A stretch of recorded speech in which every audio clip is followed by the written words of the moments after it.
We have some major news out of Ottawa today. The government has announced a $750 million settlement for survivors of the so-called Sixties Scoop. Colleen Cardinal is one of the Canadians who was directly affected. She was separated from her family as a baby, alongside her two older sisters, adopted into a non-Indigenous family in Ontario. She ran away when she was a teen. She rediscovered her First Nations identity and is now an activist, organizer, and filmmaker. Colleen is with me from Ottawa. Colleen, good morning. Thank you for taking the time to be with us. Thank you for having me. What are your thoughts on the announcement this morning from Minister Bennett? My emotions are kind of all over the place. Part of me is very relieved, but part of me, I still have a lot of questions. I'm very happy about the announcement of the Healing Foundation. I think that's an important step in towards our healing and wellness. As far as the compensation, I'm a little bit disappointed in the number being so low, because I believe somebody had said it works out to about $7 a day. And I mean, I don't know what amount of number would be adequate.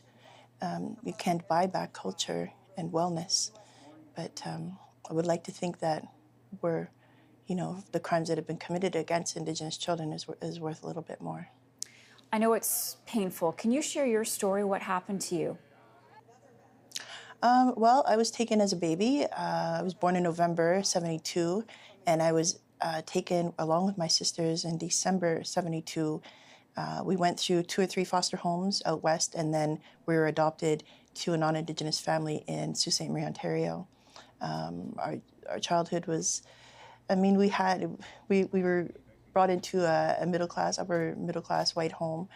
We had lots of opportunities, but behind closed doors, it was very traumatic for my sisters and I. Lots of physical and sexual abuse. And, after I ran away from home and, we found our birth parents, I just struggled with a lot of crisis identity, lots of living with unresolved trauma.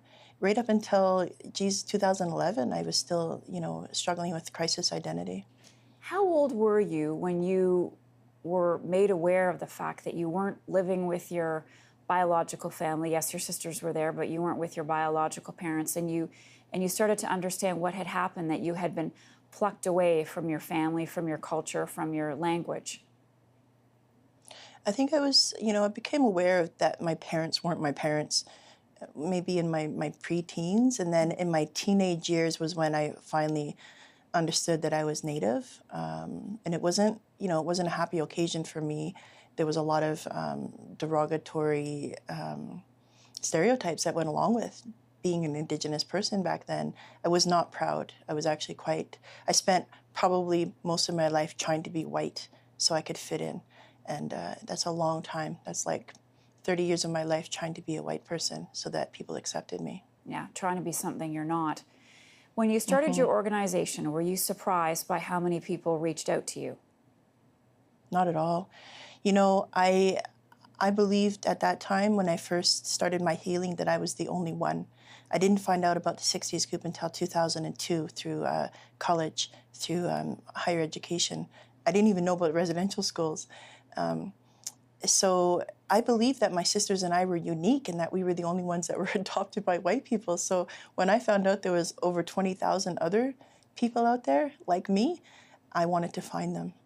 And, through our network, we have a large network, family, we call them, of brothers and sisters who are fostered and adopted. And we support each other, and we're relearning our culture together. So it's there's some belonging there and some peace and some hope that we want to share with other survivors. It's pretty amazing to hear that you didn't know about the 60s Scoop, because we heard the chief who was with Minister Bennett today say the same thing. And of course, many Canadians didn't know that this was going on, and it was going on till the mid-'80s. Colleen, what do you want Canadians to know about what happened those decades? I think that, I do presentations across Canada and universities and colleges and community spaces, and the first thing I want Canadians to know is to understand the making of Canada and the land that they live on is through a treaty-making process. And those treaties are binding forever. at the cost of our loss and suffering, Canadians have benefited. And we are starting to heal, and we are starting to come back to who we are. And we want Canadians to be a part of that. And, I see a lot of ignorance online where they don't understand what they're talking about. I think they need to understand exactly whose land they're on and at what cost and suffering we've endured. And one last question. So they can benefit. One last question for you, Colleen. Do you feel more comfortable in your own skin now? Oh, yes. Oh, yes. I'm very happy, very proud of who I am. I've raised my children to be proud of who they are and where they come from. We know the truth, and we want to share that truth and that happiness with other people. Colleen Cardinal, co-founder of the National Indigenous Survivors of Child Welfare Network. Really appreciate you sharing your story with us today. All the best to you. Thank you.